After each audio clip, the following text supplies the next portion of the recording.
श्रीमद् भगवत गीता के अध्याय 2 श्लोक 47 में ये कहा गया है कि कर्मण्यवधि की रास्ते माँ फलेषु कदाचन माँ कर्म फल हेतुर्भुर्वा ते संगो अष्ट कर्मणि। यहाँ श्री कृष्ण अर्जुन को ये समझा रहे हैं कि हे अर्जुन, तुम्हारा अधिकार सिर्फ कर्मों पे है, तुम्हारा जरा सा भी नियंत्रण फलों पे नहीं है।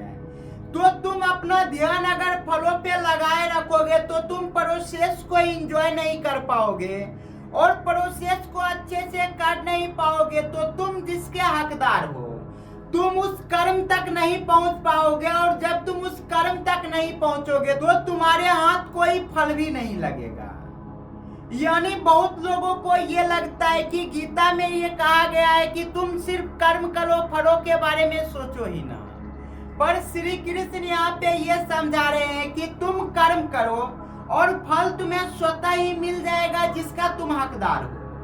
तो तुम अगर फल की चिंता भी करोगे या फल की चिंता नहीं भी करोगे तो दोनों केस में फल तो तुम्हें निश्चित ही मिलेगा। पर अगर तुमने फल की चिंता करना शुरू कर दिया तो हो सकता है कि तुम जितने अच्छे से प्रोसेस करते, जितने अच्छे से तुम अपने कर्मों को करते, शायद तुम उससे चूक जाओगे, फिर तुम्हें वो चीजें नहीं मिलेगी जिस चीजों की तुम हकदार थे। पर ये जो बातें होती है जरूरी नहीं है कि हर जगह सही होती है। इस दुनिया में बहुत सारे ऐसे भी लोग हैं जो पूरी जिंदगी कर्म करते रहे, लेकिन जब फल पाने की बारी आई तो उस समय तक वो व्यक्ति मर चुका था। और बहुत सारे लोग ऐसे भी होते हैं कि पूरी जिंदगी कर्म करते रहते हैं और मरने के बाद भी उसे कोई फल नहीं मिलता।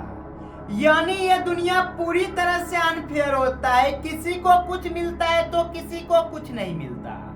पर एक चीज जरूरी ये होती है कि इस दुनिया में किसी भी इंसान को हर चीज नहीं मिलती।